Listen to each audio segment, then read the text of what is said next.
शिमला के संजौली इलाके में स्थित एक अवैध मस्जिद को प्रशासन द्वारा कानूनी प्रक्रिया के तहत गिराने के आदेश दिए गए। इस निर्णय पर शहर के आम नागरिकों ने संतोष और समर्थन जताया है।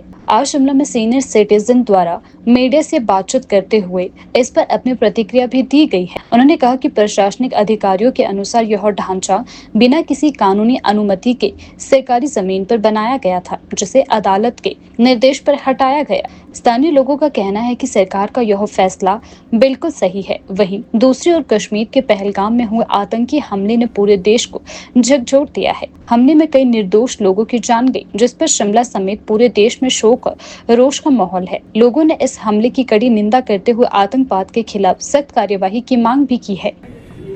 जहाँ तक संजौली की मस्जिद का एक हाईलाइट हुआ था नेशनल लेवल तक, ये मसला इसकी बेसिकली ऐसा हुआ था कि किसी दो लोगों ने झगड़ा करके और इस मस्जिद में छुप गए थे। फिर ये हाईलाइट हुआ कि ये क्या मसला है। वहाँ से जब जड़ तक गए तो ये जो मस्जिद की जगह है ना ये वक्फ बोर्ड की है ना किसी विशेष धर्म की है। तो ये मसला आयुक्त कोर्ट में गया और आयुक्त से अभी 2-3 दिन पहले फैसला आया, इसमें अंतिम फैसला आया।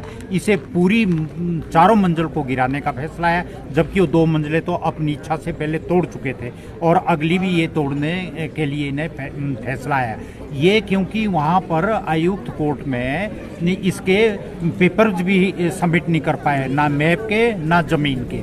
अपनी कोई भी ज़मीन वक्फ बोर्ड के नाम से नहीं है। तो हम तो कहेंगे म्यूनिसिपल एक्ट में जो प्रावधान है, कोई डेविएशन होती है, अनऑथराइज्ड कंस्ट्रक्शन होती है, इलीगल कंस्ट्रक्शन होती है, तो ये मस्जिद ही अकेली नहीं और बिल्डिंगें भी आए दिन गिराने के ऑर्डर पारित होते हैं और गिरती हैं, टूटती हैं। तो ये भी उनमें से एक है। इसमें तो किसी को एतराज़ नहीं होना चाहिए और विशेष समुदाय जिन्होंने बनाई थी उन्हें भी एतराज़ नहीं है। और उन्होंने तो पीछे बोला भी था हमें ये इसलिए तोड़ने का काम डेफर किया है, हमारे पास तोड़ने के लिए इतना खर्चा नहीं है। तो हम लोगों ने भी एक सुझाव दिया था, अगर ऐसी बात है तो हम भी कंट्रीब्यूट करेंगे, पर जो इलीगल कंस्ट्रक्शन है इसको तोड़ो।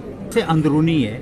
अगर बाहर जंग की बात की जाए, हमारे एडजॉइनिंग कंट्रीज से जो भी इस वक्त मनमुटाव चला है, तो उसके लिए हमारी चाहे राजनीतिक पार्टियां हो, चाहे किसी विशेष धर्म के लोग हो, सब एक मत है, सब एक हिंदुस्तान को के ही पक्ष में है। तो ऐसा कोई भी हिंदुस्तानी नहीं है जो ऐसा चाहता कि हमारे देश पे प्रहार हो और हमें देश को नुकसान हो। ऐसा कोई भी नहीं है। हाँ, ये ज़रूर है कि अब बॉर्डर पे भी तनातनी बनी है और हमारे जो भी भारत सरकार के जो फैसले आ रहे हैं, एक लड़ाई ही इसका वो नहीं है। जो अभी कश्मीर में जो दुर्घटना हुई है उसके विरोध में ये जरूरी नहीं है कि लड़ाई हो और वहाँ भी खून खराबा हो और हिंदुस्तान में भी खून खराबा हो।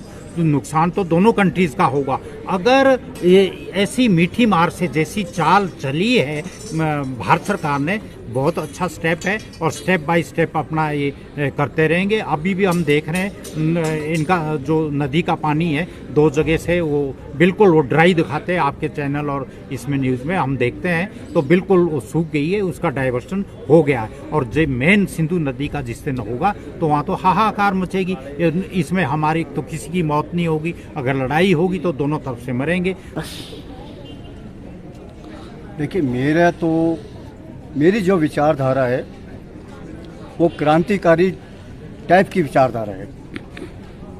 मैं एक गाल पे थप्पड़ खा के दूसरा गाल नहीं उसको ऑफर करूँगा कि इधर भी मार। मेरा जो मत है और जो मेरा विचार है, जब तक बदमाशों के साथ महाबदमाशी से, गुंडे के साथ महागुंडे से ज़्यादा बर्ताव न किया जाए, तब तक गुंडा शांत नहीं बैठता।